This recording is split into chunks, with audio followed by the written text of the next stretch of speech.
Ultimate Custom Night jeszcze się trzyma, już jakieś 30 osób przeszło ten tryb, a nawet więcej.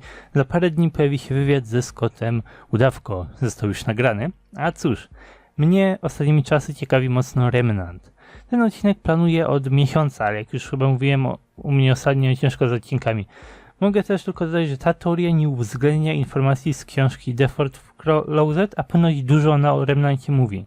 Z tego co było mówione, to mimo wszystko fajnie mi się ten cały temat z książki rzeczywiście łączy z tym, co tutaj wymyśliłem, całą tą teorię.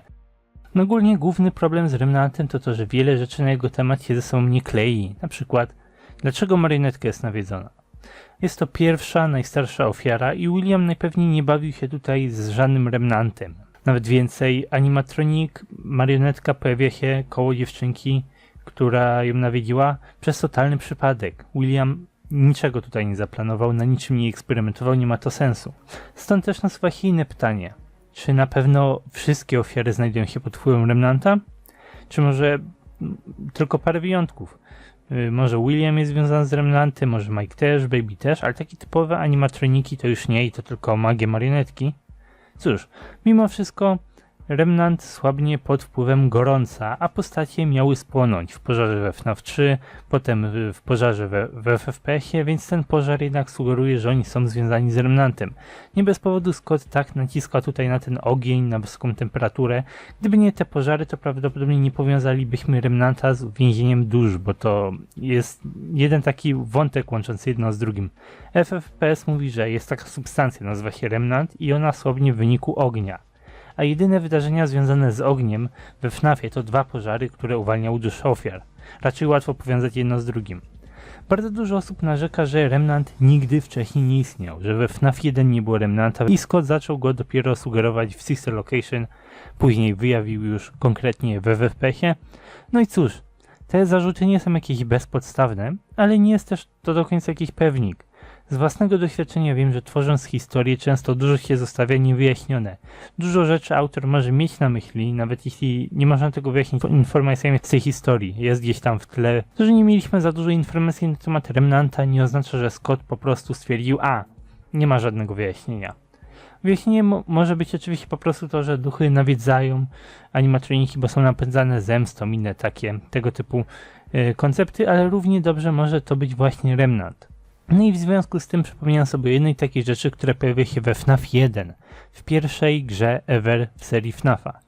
Jedna mała informacja, którą ludzie znaleźli, zdekodowali, zdaje się, że też dobrze zinterpretowali, a następnie poszło to wszystko w zapomnienie. Póki co zapomnijmy o Remnancie. Samo słowo Remnant nie istnieje i mogło nie istnieć aż do Sister Location. Sama pierwsza gra w serii starała się nam wyjaśnić, czym jest nawiedzanie animatroników. Także wróćmy do czasu roku 2014. Chodzi tutaj oczywiście o 5. Fonkal w grze. 4. nocy ginie Fongaj, a 5. cóż, dostajemy jakiś dziwny bełkot.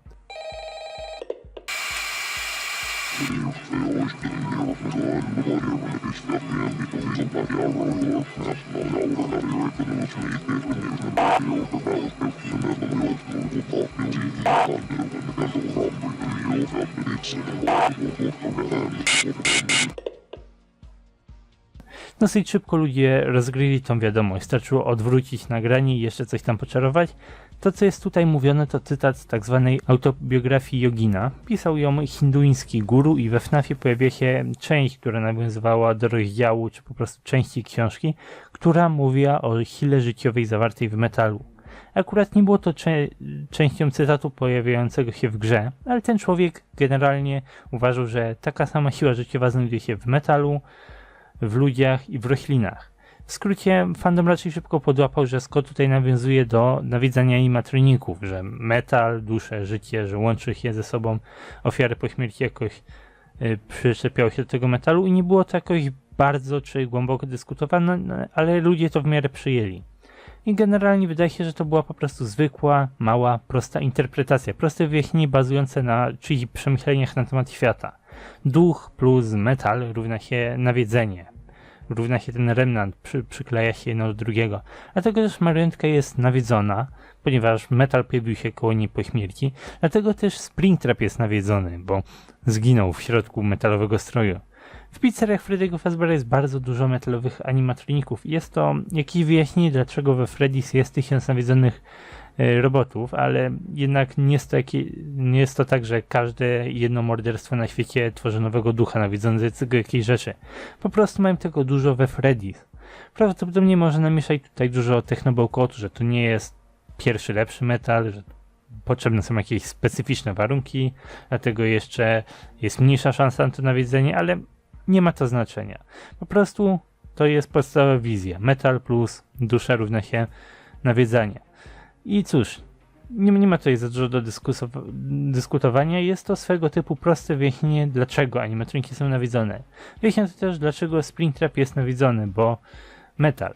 Nie było marionetka czy coś innego. Marionetka w kasenkach FNAF 2 prawdopodobnie nie daje też ofiarom życia tak sama z siebie, ale po prostu pomaga im nawiedzić animatroniki, na przykład przynosząc jakieś metalowe części i tyle. Żadnych magicznych, paranormalnych czarów. Czemu nagle marionetka jest lepsza od innych animatroników? Po prostu zna trik z metalem, sama na tyle została złapana i teraz wykorzystuje go na innych. Do czasów FNAF 4 to było generalnie tyle. Zdaje się, że William nigdy nie planował żadnego remnantu, był jedynie seryjnym zabójcą w pizzerii pełnej metalowych animatroników. Stworzył go totalnie przez przypadek. Możliwe, że to właśnie dla remnantu pojawił się w minigierkach z FNAF 3. Ten remnant, który on sam stworzył po śmierci, doprowadził do tego, że był uwięziony w Springtrapie. Zginął w Springtrapie i jego dusza stworzyła remnant, nie marionetka, nic innego. Domyślam się, że w tym momencie nie nazywało się to remnant. Dopiero potem, kiedy Scott stworzył Sister Location, znacznie rozwinął ten motyw, to dodał też tą nazwę. Zdaje się że Sister Location to jedyne miejsce w fabule, w którym William rzeczywiście zbierał remnant. W głównej fabule nieświadomie go stworzył, może później coś na ten temat eksperymentował, ale generalnie nigdy tego nie zbierał na szerszą skalę, nie wrzucał w siebie ani nie sprzedawał na czarnym rynku. Dopiero w Sister Location zdaje się, że mógł coś z nim próbować. O Funtime animatronikach wiem tyle, że kradną dzieci, zabijają dzieci, a potem te szczątki są wyciągane, kiedy są przeprowadzone do Scoopera, animatroniki są rozwalane na części i teraz, biorąc remnant jako substancję, która powstaje, kiedy dusza przechodzi przez metal, nagle Scooper może mieć masakrycznie znacznie więcej sensu. William stworzył Funtime nie po to, żeby zabijać dzieci tak po prostu, ale żeby zbierać z nich remnant. Jest powiedziane, że rozgrzany remnant traci swoje właściwości, ale nie jest powiedziane, czy sprawia, że jest on bezużyteczny, czy że po prostu uwalnia ducha, który w nim był.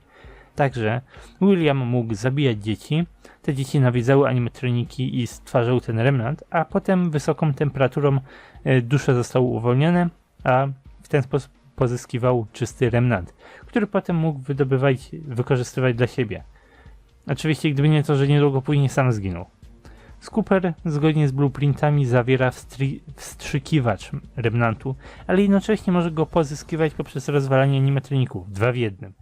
Jak będzie trzeba, to zawsze można coś z remnantem eksperymentować, gdzieś go wstrzyknąć, nałożyć go gdzie trzeba i sprawdzać, co wyjdzie.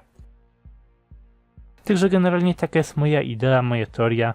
Dużo tutaj dopowiedziałem sobie sam z siebie, więc nie bierzcie wszystkiego jakoś bardzo na poważnie, ale podstawowa wizja zdaje mi się mieć sens. Remnant nie jest tworzony jakoś w laboratoriach Williama czy coś, ale jest to substancja stworzona, kiedy dusza przechodzi przez metal. Tak nam sugeruje Fonkal z pierwszej gry, z FNAFa 1. Dopiero później Scott to rozwinął na różne sposoby w następnych grach, dał temu imię. I samo The Fourth Closet coś o tym, że remnant jest rzeczywiście związany z metalem nam mówi. Tylko nie doczytałem, czy to było jakiś płynny metal, czy to jest substancja, która się łączy z remnantem, z metalem, czy coś. Nie czytałem jeszcze książki i jedynie znam jakieś zarysy. Niedługo się wezmę za streszczenie fabuły z książki, o to się nie bójcie. No ale póki co na dzisiaj to tyle. Dziękuję wam za oglądanie i zapraszam do jakichś swoich własnych komentarzy i przemyśleń. Mi taka wizja bardzo się podoba. Nawet jeśli nie jest poprawna, to dla mnie jest bardzo fajna. Ja planuję ją jakoś rozwinąć w swoich fanfikach, w swoich historiach. Ale cóż, póki co ode mnie to tyle na dzisiaj. Więc do zobaczenia w następnych odcinkach. Cześć!